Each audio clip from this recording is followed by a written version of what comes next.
Hey, welcome everyone to Beyond the Forecast. This time it's not going to be just me and Steve talking. Steve's actually not here this week. It's going to be Brian Michigan, our newest meteorologist. Welcome. It's good to be here. Finally Welcome. good to be here. That was a big intro. Where are you from? Tell us all about your background. Originally from New Jersey, the Jersey Shore. Grew up surfing, skiing in the Pocono Mountains, taking trips every weekend in the winters. My first job was in Savannah, Georgia, so I'm coming from Savannah, Georgia right now. I went to Penn State University. Guess we can get into all that, but it's great to be in Virginia Beach, Outer Banks area. I'm a huge surfer, so this is a great area for me. Yes, there's been some fun surf that we've had in years past. We're going to talk more about that. Tell me what got you interested in weather and in meteorology, because a lot of people always wonder that. Yeah, so grew up just like really any other kid, my age in New Jersey, always going to the beach, always just playing all these different kinds of sports. I didn't really have a passion fully until I was in third grade, and it was a third grade science project, and it was pretty much right from the get-go, it was over for me. I knew I wanted to be a meteorologist. It was a third grade science project on like weather events, so just any type of severe weather event. So each group got paired with a specific weather event. So some kids got thunderstorms, some people got flooding, hurricanes, blizzards, you name it. My group got hurricanes, but it didn't really matter for me what I got, because on YouTube that night and just Google, I went into just a weather deep dive and just researched every single bit of severe weather, just phenomena, just different facts. I ended up going to school like the next week for the Scholastic Book Fair. Oh, and wow. Got like a couple of weather fun fact type of books. Yes, so, that's the way to get interested. it was that moment that I knew I wanted to do this for the rest of my life.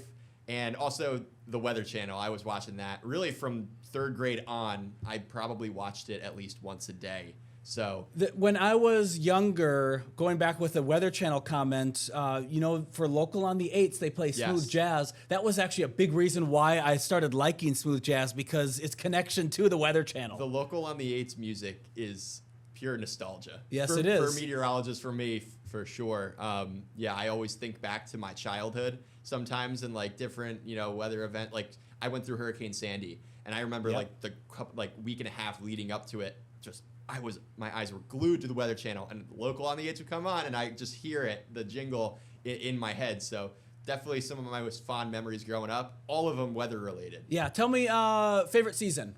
Favorite season? It's tough because as a surfer, I want to say fall-ish going into winter, because that's great for waves. But yes, it is.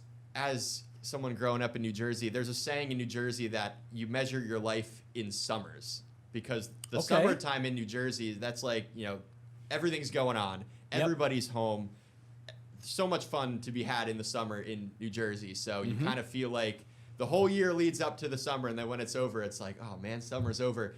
Kind of the same way in Minnesota, where I grew up too. I mean, summer is really, it's not 4 weeks, because that's just the month of July, but we have July, August, and some of June, and that's it. Because by Labor Day, not only is it back to school, but it can start getting cool.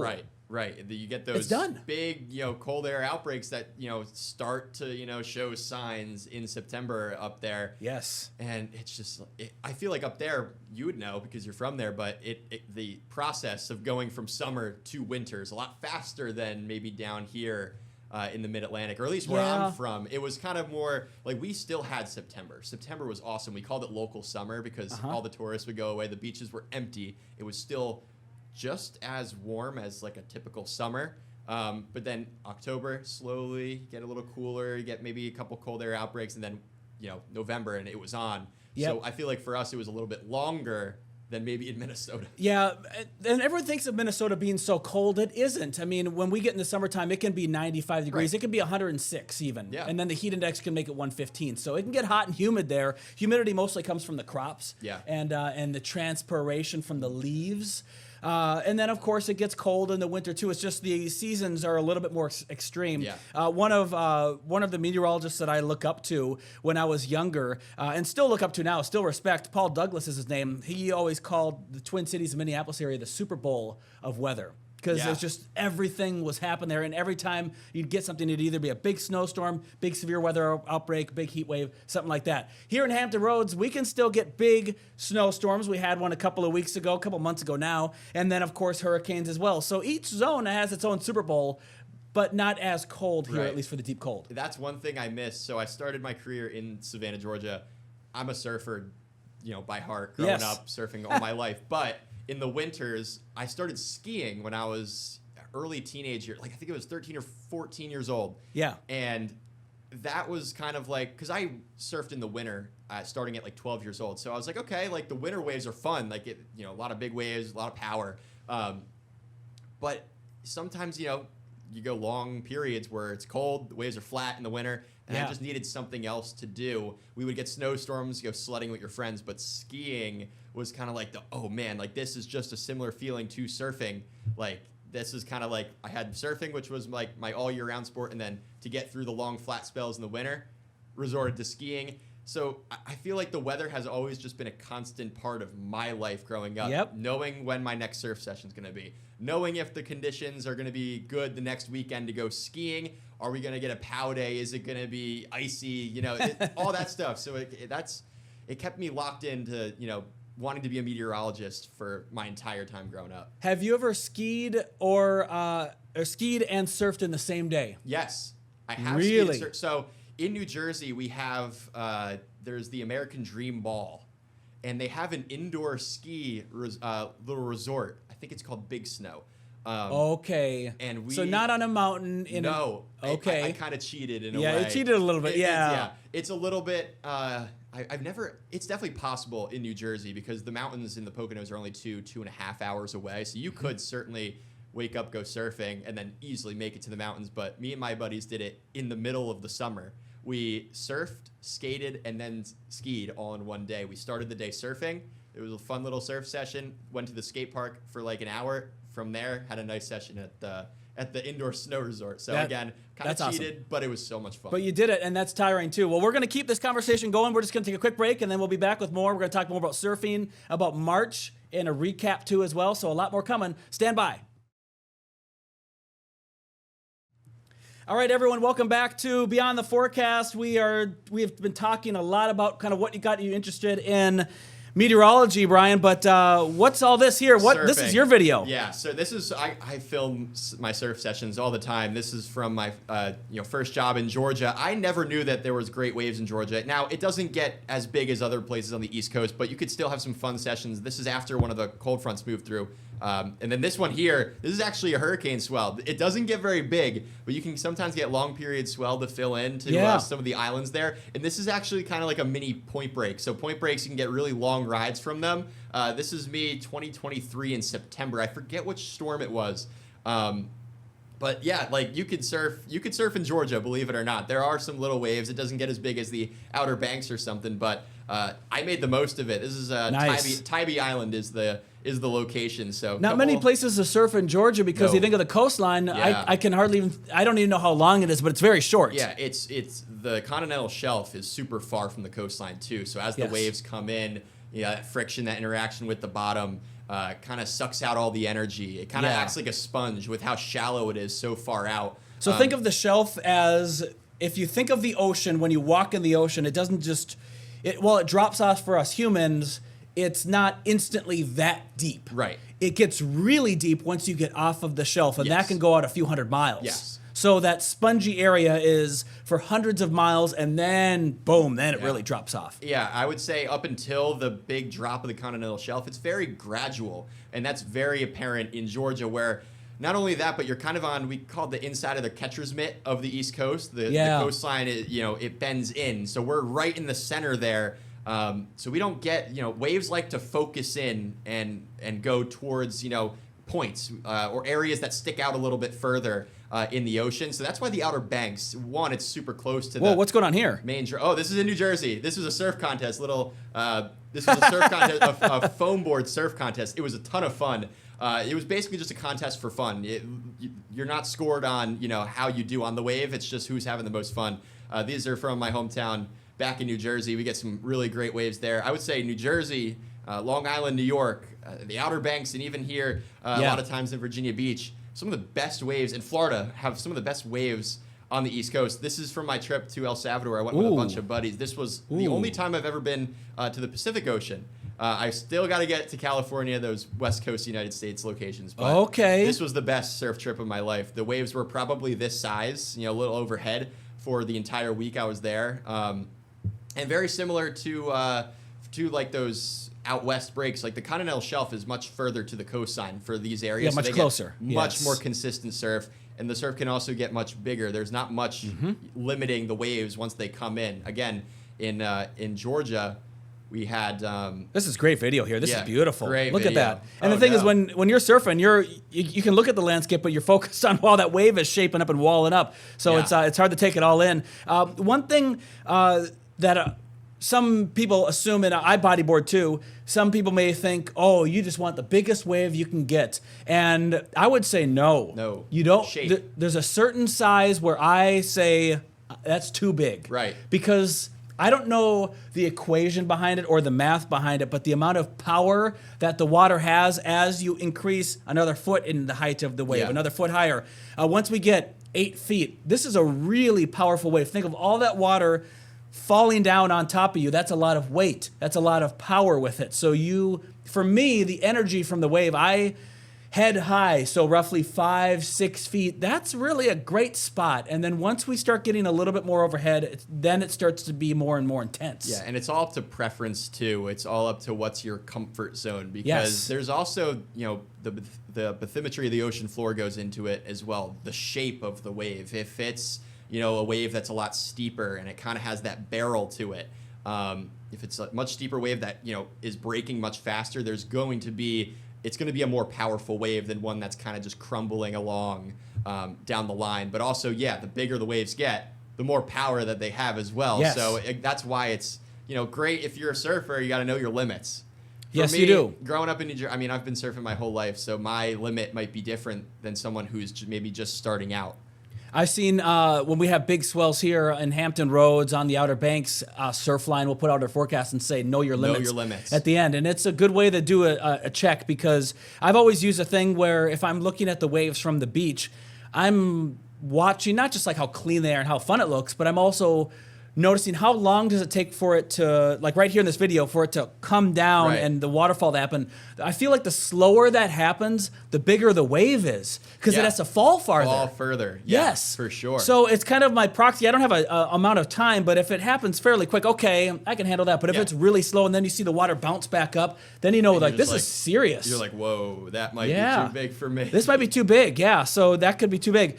This is cool stuff. So we're going to be getting more and more into that as we go throughout the year, because we'll talk about those sessions that we'll both have. This will be fun, and kind of what makes a wave. We'll get into some more science behind it too. 100%. Because you dropped some stuff that I don't even know about talking about the ocean floor. Yeah. So ocean floor, just swell angle, the period of this. There's so many factors that go into it, which I think is why I was so hooked on surfing and weather kind of simultaneously, was because there were so many factors. And you could look and see a reading of a swell height. It could be the same for 2 different days, and each session is completely different. Yes. You have so many things have to align to get, great waves, especially on the East Coast, like areas like Hawaii or, Australia or maybe Fiji, for example. These locations that are known for their great surf, they kind of consistently get all these factors that align for them. Also, ocean floor, all that stuff kind of aligns for them as well. The East Coast, it's a lot more fickle. So I think that's also so much more fun, kind of growing up and traveling up and down the coast and finding a whole bunch of different waves. A friend of mine told me this story years ago when he was much younger. I would say maybe back in the 80s or maybe 70s. I don't know the decade specifically, but when he was much younger, his girlfriend at the time gave him an ultimatum because he wanted to go surf. And the waves were good, and he lives in this area. I won't say where, and I won't give their name out. But she said it's either me or the surf, as she was holding the board. And he grabbed the board and said, "See you later, babe." So hey, everyone has their own priorities, and it just shows you that waves are rare here for Hampton Roads. So I will just leave it at that. And it's also like you get the surfing. If you get the surfing bug, it never leaves you. Right. I got it at a young age. My life revolves almost around surfing. Like, I wake up, first thing I do, check the waves. Yep. That's the first thing. Even if I have Every day. work, I'll check and be like, oh man, I'm really missing on this one. Yep. Or I'll look in Virginia Beach. I'll look in the Outer Banks. Even if I can't even get to the Outer Banks in that day, right? Still checking it. Yep. Mind surfing it in a way too. Yeah, definitely. Yeah, try not to miss out. Well, speaking of catching a bug, it is springtime season. It's not the bug that may be making you sick, it's the pollen. Yeah. We're going to talk about the warmth of the area, and we have a little bit more time to talk about some of the seasonal changes that are happening. So stay tuned. We'll have some more coming up. All right, welcome back, everyone. Beyond the Forecast. This has been fun, Brian, getting to know you a little bit more. Yeah, it's great to be here to do this and share some of the surfing clips and just share my stoke for surfing and what got me into weather as a whole. And we're going to be able to find you on the weekend morning newscasts. Yes, weekend mornings, occasionally, during the weeks as well. It's good to be here. I've known about WAVY actually from my time when I was at Penn State for school, because I already knew Steve Fondero actually. He was one of my mentors for a weather communications project. And so I met him through that, and I also just did a little bit of, research about WAVY on the side too, and I was like, wow, this station's like really cool. It's in a great area, huge surf destination. Also the logo, how can you not like the logo? It's so unique. It's got the wave on the 10. And then, of course, I worked at WAVY, so you had to come here for and that. I had to work with. I'm joking. Jeff. Come on now. I'm joking. Come on. No, so let's get into some of the graphics here. So we're talking about March in review. You've put together some of these numbers. Tell me what we got here. It was a warm month. It was a warm, dry, and windy month. So Very all windy. the things combined. Yes. Pollen has been huge. Yes. I've struggled with pollen when I was in Savannah earlier in the year. And now it's starting to re-flare up over the past couple of weeks with just how warm it's been. Yep. I believe the number of days that we've hit 80 degrees or higher has been 5 for March, and most of them coming in the past week and a half, 2 weeks since I've gotten here. And you were telling me earlier, I believe it was right before you left, before you moved, you said, hey, we just got done with our pollen season here, and now I have another one to do all over again. So you got 2 this year. Yeah, I struggle with the tree pollen for sure, and that's the one that kicks up the most. I feel like a lot of people have problems with that as well. Yep. So I'm not alone in that, but highest temperature that we hit, 84. We hit that just the other day, and it was a degree shy of the record of 85. So that was something to note. The average temperature, the monthly average temperature. So you take the highs and lows of each day, you average them up, you get your monthly temperature when you combine all of them throughout the month. We were almost 5 degrees above the average for the month. So that's an indication that it was warm, and we didn't get a lot of rainfall, so not a lot of opportunities to kind of wash away some of the pollen. So it's been warm and it's been dry, and when it's dry, you can really start to lift that pollen up in the air, and it stays in the air. So every single breath you take has been one likely that has been, contributing to the allergies. Wind gusts have been a huge factor. You can see on the graphic here, we had 28 days out of 31 where the winds gusted during the day. The max gust was over 20 miles per hour. So that's easily enough to lift the pollen into the air. Strong southerly winds ahead of storms and even during storms also contributed to some of these high wind gusts. But March is typically our windiest month here in Hampton Roads. Yes, it is. The second is, unfortunately, April. So yes. Unless we get some more rain and it stays warm and it stays windy, we're in for probably a little bit more pollen as we go throughout April. The interesting thing here that's kind of fun to see. So first of all, when we going back to the precipitation, how dry it's been, we were actually doing really good. We finally kind of broke the dry spell in January and February. Got some rain, got some snow in the area. The snow, great for the ground. We got out of the drought that we were in. Right. And then now we're dry again. Hopefully we can get out of this drought that's trying to develop once again. I hate droughts, especially now that we're going into growing season. January, it's not growing season, but now into April, it is. And farmers want to get in their fields, so they don't want it to be wet because they got to get in the fields. But then once they get in their fields, we got to get some rain. Right. So it's a tough balance right now, but I want to see our rainfall amount stay back to normal here, hopefully soon. Now back to the wind.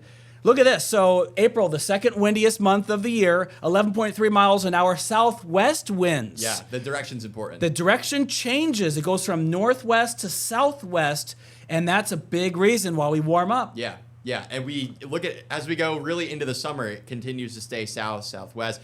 Look, I think it's interesting what happens end of the year too, because you start to see it goes from southwest, more west, and then August, southeast, east in September, northeast, October, start to cool on down. Yes, you do. It's a fluctuation throughout the year. Yes. It's one thing I wish, though, that we had more wind in the summertime. Right. Windy days in the summertime are rare, and when we look at July and August when it's 90-some degrees out, and 8.7, it doesn't feel, most days it feels like the wind is negative 8.7. It just feels like stagnant air. Yes. You're just sitting there, hot. It is soupy outside. Mm-hmm. It's rough going. It's rough going for sure. Yes, it can be hot. It can definitely be hot. So that's just the chart in full, so you can kind of take it all in. The windy months.